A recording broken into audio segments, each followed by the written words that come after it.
C Udayashankar ಅವರ ಕುಟುಂಬ ಎಷ್ಟು ಒಂದು ದೊಡ್ಡ ಮನಸ್ಸಿನ ಹೃದಯದ ಕುಟುಂಬ ಅಂತ ಹೇಳೋದಕ್ಕೆ, ಮತ್ತು ರಾಜ್ಕುಮಾರ್ ಅವರು ಪಾರ್ವತಮ್ಮನವರು ಹೇಗೆ ಕಲಾವಿದರನ್ನ ಪೋಷಿಸ್ತಾರೆ ಅನ್ನೋದಕ್ಕೆ ಒಂದು ಸಣ್ಣ ಉದಾಹರಣೆ ಕೊಡಲಿಕ್ಕೆ ಇಷ್ಟಪಡ್ತೇನೆ.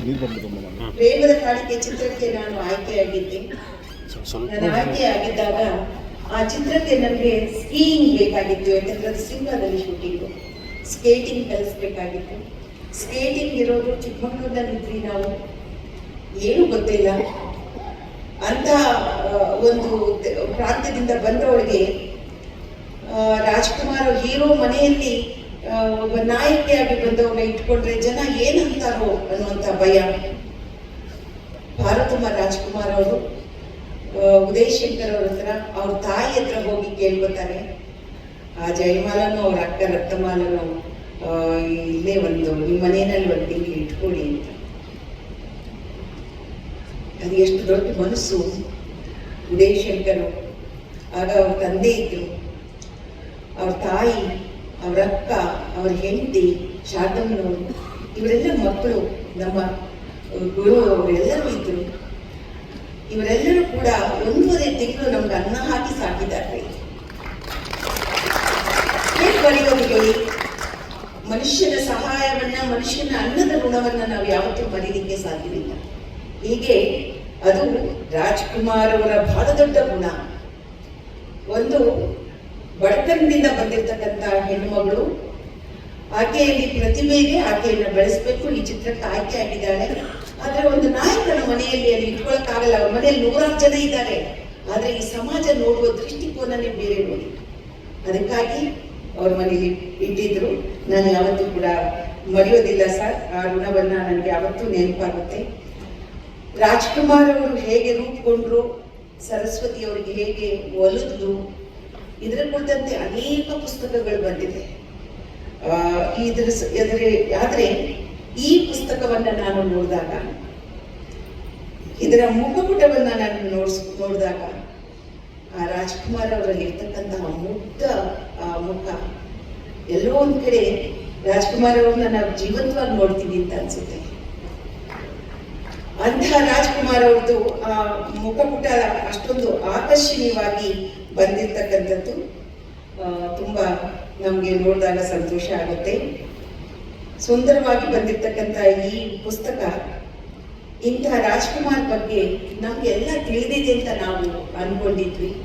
ಯಾಕೆಂದ್ರೆ ರಾಜ್ಕುಮಾರ್ ಅವ್ರ ಬಗ್ಗೆ ಬೇಕಾದಷ್ಟು ಲೇಖನಗಳನ್ನು ಓದಿದ್ವಿ, ರಾಜ್ಕುಮಾರ್ ಅವ್ರ ಬಗ್ಗೆ ಬೇಕಾದಷ್ಟು ಪುಸ್ತಕಗಳನ್ನು ಓದಿದ್ವಿ. ಜೊತೆಯಲ್ಲಿ ಒಂದು 50 ವರ್ಷ ಜೀವನದಲ್ಲಿ ರಾಜ್ಕುಮಾರ್ ಅವರ ನಡೆ, ನುಡಿ, ಅವರ ಸಿನಿಮಾಗಳು ಎಲ್ಲವನ್ನೂ ಕಂಡಿದ್ವಿ ಅನ್ನೋ ಒಂದು ಭ್ರಮೆ ನಮ್ಮಲ್ಲಿತ್ತು. ಆದರೆ ಈ ಪುಸ್ತಕ ಓದಿದಾಗ ರಾಜ್ಕುಮಾರ್ ತನ್ನನ್ನು ತಾನು ಏನು ಅಂತ ಹೇಳುವಾಗ ಆ ಭ್ರಮೆಯಿಂದ ನನಗೆ ಹೊರಬರೋದಕ್ಕೆ ಸಾಧ್ಯ ಆಗ್ತಾ ಹೋಯಿತು. ಈ ಪುಸ್ತಕ ನಮಗೆ ರಾಜ್ಕುಮಾರ್ ಅವ್ರನ್ನ ನಾವು ನೋಡಿದ ರಾಜ್ಕುಮಾರ್ ಅವ್ರಿಗೂ ಇಲ್ಲಿ ಭಿನ್ನವಾಗಿರ್ತಕ್ಕಂಥ ರಾಜ್ಕುಮಾರ್ ಅವ್ರನ್ನು ನೋಡ್ತಾ ಹೋಗ್ತೀವಿ. ಇನ್ನೂ ರಾಜ್ಕುಮಾರ್ ಅವ್ರ ಬಗ್ಗೆ ತಿಳ್ಕೊಳ್ಬೇಕಾಗಿರೋದು ಬೇಕಾದಷ್ಟಿದೆ ಅಂತ ನನಗನ್ನಿಸ್ತು. ನಮಗೆ ಒಂಥರ ಆಶ್ಚರ್ಯವಾಯಿತು. ಆಶ್ಚರ್ಯದ ಜೊತೆಯಲ್ಲಿ ಬೆಳಗಾಗಿ ಈ ಪುಸ್ತಕವನ್ನ ನಾವು ನೋಡಿದ್ವಿ. ಒಂದು ಆತ್ಮಚರಿತ್ರೆ ಬರೆಯೋದು ಅಷ್ಟು ಸುಲಭ ಅಲ್ಲ. ಒಂದು ಜೀವನ ಚರಿತ್ರೆಯನ್ನು ಬರೀಬೇಕಾದ್ರೆ ಯಾವುದೋ ಒಂದು ದೃಷ್ಟಿಕೋನವನ್ನು ಇಟ್ಕೊಂಡು ಒಂದು ಜೀವನ ಚರಿತ್ರೆಯನ್ನು ನಾವು ಬರಿಬೋದು. ಆದರೆ ಆತ್ಮಚರಿತ್ರೆಯನ್ನು ಬರಿಬೇಕಾದ್ರೆ ಒಂದು ಹೆಜ್ಜೆ, 2 ಹೆಜ್ಜೆ ಮುಂದಕ್ಕೆ ಹೋಗಿ ನಮ್ಮನ್ನ ನಾವು ಅರ್ಥ ಮಾಡಿಕೊಂಡು ನಾನು ಏನ್ ಹೇಳ್ತೀನಿ ಅಂತ ಹೇಳ್ಬಿಟ್ಟು ಆತ್ಮಾನತಿ ಇಲ್ಲದೆ ಅದನ್ನ ಒಂದು ಪ್ರಾಮಾಣಿಕವಾಗಿ ಆತ್ಮಚರಿತ್ರೆಯನ್ನ ಬರಿಬೇಕಾಗುತ್ತೆ ಅಥವಾ ಹೇಳಬೇಕಾಗುತ್ತೆ. ಅಂತ ಕೆಲಸವನ್ನ ಇಲ್ಲಿ ಮಾಡಲಾಗಿದೆ. ಇಲ್ಲಿ ಈ ಪುಸ್ತಕವನ್ನ ರಾಜ್ಕುಮಾರ್ ಅವರು ಹೇಳುವಾಗ ಎಷ್ಟು ಎತ್ತರದಲ್ಲಿ ಇದ್ರು ಅಂದ್ರೆ, ಕರ್ನಾಟಕ ರಾಜ್ಯದಲ್ಲಿ ರಾಜ್ಕುಮಾರ್ ಅವರು ಬಹಳ ಎತ್ತರದ ಸ್ಥಾನದಲ್ಲಿ ಬೆಳೆದಿದ್ರು. ಗೌರಿ ಶಂಕರದ ಎತ್ತರದಲ್ಲಿ ಇದ್ದಂಥವ್ರು.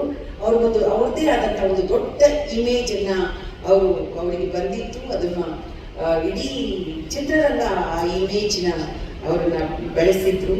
ಅಂತಹ ಸಂದರ್ಭದಲ್ಲಿ ಒಂದು ಕ್ಷಣ ಯೋಚನೆ ಮಾಡಿದ್ರೆ, ರಾಜ್ಕುಮಾರ್ ಅವರು ತನ್ನ ಬಾಲ್ಯವನ್ನ, ತಾನು ಬದುಕಿದ ರೀತಿಯನ್ನ, ತನ್ನ ಒಂದೊಂದು ಅಂಶವನ್ನ ಹೇಗೆ ಒಂದೊಂದು ಎಳೆಯಾಗಿ ಬಿಚ್ಚಿಕೊಟ್ಟಿದ್ದಾರೆ ಅಂತ ಹೇಳ್ಬಿಟ್ಟು ನಮ್ಗೆ ಇದನ್ನು ಓದಿದಾಗ, ಈ ಪುಸ್ತಕವನ್ನು ಓದಿದ್ರೆ ನಮಗೆ ಅರ್ಥ ಆಗುತ್ತೆ.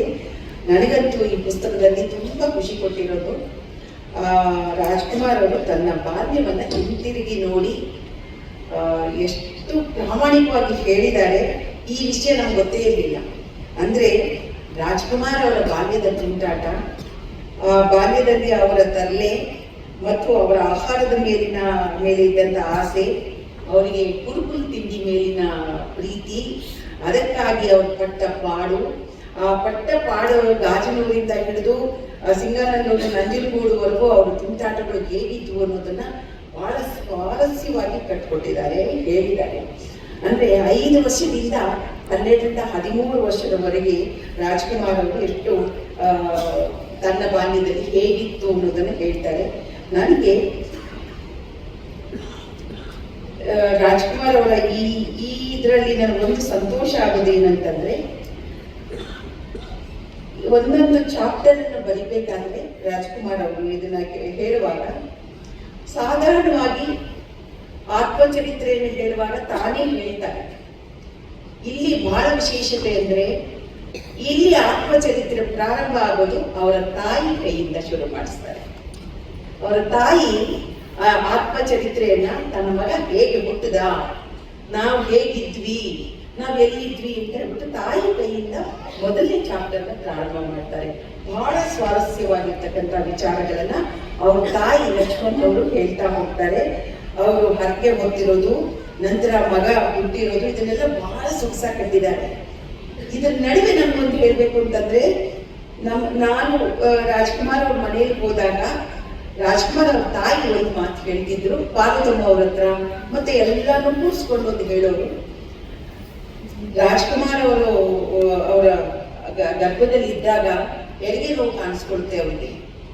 3:30 ಬ್ರಹ್ಮ ಮುಹೂರ್ತ ಅನ್ಸುತ್ತೆ, 3:30-4 ಗಂಟೆಗೆ ಅವರು ಹೊರಗೆ ಬರ್ತಾರೆ. ಹೊರಗಡೆ ಹೋಗಿ ಅಲ್ಲಿ ಹೊರಗೆ ಬಂದಾಗ ಈ ಅತ್ತಿ ಗಿಡ ಅಂದ್ರೆ ಔದುಂಬರ ಪೂರ್ತಿ ಹೂ ಬಿಟ್ಟಿರುತ್ತದೆ. ಸಾಧಾರಣವಾಗಿ ಇಲ್ಲಿಯವರೆಗೂ ಹೇಳ್ತಾರೆ, ಔದುಂಬರ ಅತ್ತಿ ಮರ ಹೂ ಬಿಡೋದನ್ನ ಯಾರು ಕೂಡ ನೋಡ್ಲಿಕ್ಕೆ ಸಾಧ್ಯವಿಲ್ಲ. ಅವತ್ತು ಅವರಿಗೆ ಅದು ನೆನಪಾಗಿ, ಯಾರು ಮಹಾಪುರುಷ ಹುಟ್ಟಾನೆ ಅನ್ನುವಂಥದ್ದು, ನನ್ನ ಹೊಟ್ಟೆ ಒಳಗೆ ನನ್ನ ಮಹಾಪುರುಷ ಹುಟ್ಟಿದ, ಇಂಥ ಶ್ರೇಷ್ಠ ಒಬ್ಬ ಮಗ ಹುಟ್ಟಿದ್ದಾನೆ ಅನ್ನುವಂಥದ್ದು ಅವರು ಕೂತ್ಕೊಂಡು ಹೇಳಿರೋ ಮಾತು ನನಗೆ ಇವತ್ತು ಕೂಡ ಕಿವಿಯಲ್ಲಿ ಅದು ಗುಣಿಗುಟ್ಟುತ್ತೆ. ಅವರು ಕಣ್ಣಿಗೆ ಕಟ್ಟುವಂತೆ ರಾಜ್ಕುಮಾರ್ ಅವರು ತಾಯಿ ಹೇಳಿರ್ತಕ್ಕಂಥ ಮಾತುಗಳನ್ನ ಹೇಳಿದ್ದಾರೆ. ರಾಜ್ಕುಮಾರ್ ಅವರು ಅನೇಕ, ಈಗ ತಾನೇ ಹೇಳಿದ್ರು ಬಲ್ಗು ಸಾರು, ನಿಜ ಅವರ ಜೀವನದಲ್ಲಿ ಬಂದ ಅನೇಕ ಘಟನೆಗಳನ್ನ ಅವರ ಚಿತ್ರಗಳಲ್ಲಿ ಆ ಚಿತ್ರಗಳಲ್ಲಿ ಕೂಡ ಅವರು ಜೀವಿಸಿದ್ದಾರೆ. ಹೀಗೆ ಅದನ್ನ ಸಂಪತ್ತಿಗೆ ಸವಾಲಿನಲ್ಲಿ ಅವರು ಈಜುವ ದೃಶ್ಯಗಳಿರ್ಬೋದು, ಅಲ್ಲಿ ಅವ್ರ ಕಂಡಂತ ಎಮ್ಮೆ ಹಾಡುಗಳ ದೃಶ್ಯಗಳಿರ್ಬೋದು, ಅನೇಕ ಸಂದರ್ಭಗಳನ್ನ ಅವರ ಬದುಕಿನಲ್ಲಿ ಅವರ ಪ್ರಕೃತಿಯನ್ನ ಎಷ್ಟು ಪ್ರೀತಿಸ್ತಿದ್ರು, ಆ ಪ್ರಕೃತಿಯನ್ನ ನೋಡಿ ಪಾಠವನ್ನ ಕಲ್ತಿದ್ದಾರೆ ಅನ್ನೋದನ್ನು ಕೂಡ ಅವ್ರು ಹೇಳ್ತಾ ಹೋಗ್ತಾರೆ.